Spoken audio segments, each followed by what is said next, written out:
Para ter reforço a segurança da visita primeiro-ministro da Austrália e a Timor-Leste. E a quarta semana, primeiro-ministro da Austrália, Anthony Albanese, halo visita mai Timor-Leste, o objetivo é meter em relação bilateral no dar nação vizinho, no Moçambique lutar cooperação entre Rairua e o futuro. Ligado ao visita, comandante Polícia Nacional Timor-Leste, município de Li, superintendente Chefe Orlando Gomes informa, Polícia Nacional Timor-Leste coloca na membro do plano específico, também fiar katak visita primeiro-ministro australiano, visita sem sucesso. Primeiro-ministro australiano mai Timor-Leste, é comando município de Li na diretivas operacional, ou se comando geral, e comando município de Li preparar um plano específico de Li, tacto que serve para implementar o treino, para assegurar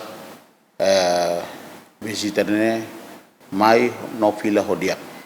Também ita colocou na itania membro sira, aban tir plano nebe maka comando município de linha nebe iha, tir plano de segurança e aban ita sehatun membros kotu iha terreno para tu nebele halo segurança e nebe maka diak para viagem ba mai nemos lao diak lao sucesso.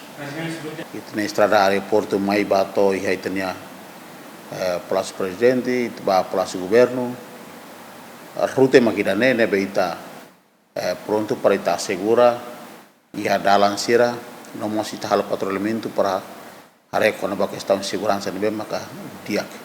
Membro Polícia Nacional Timor-Leste, nebe se for segurança ba iha visita macanesan Polícia Unidade Especial, Unidade Polícia Marítima, Polícia Trânsito Rodoviária, no mos se reta na apoio husi membro FF de Tele.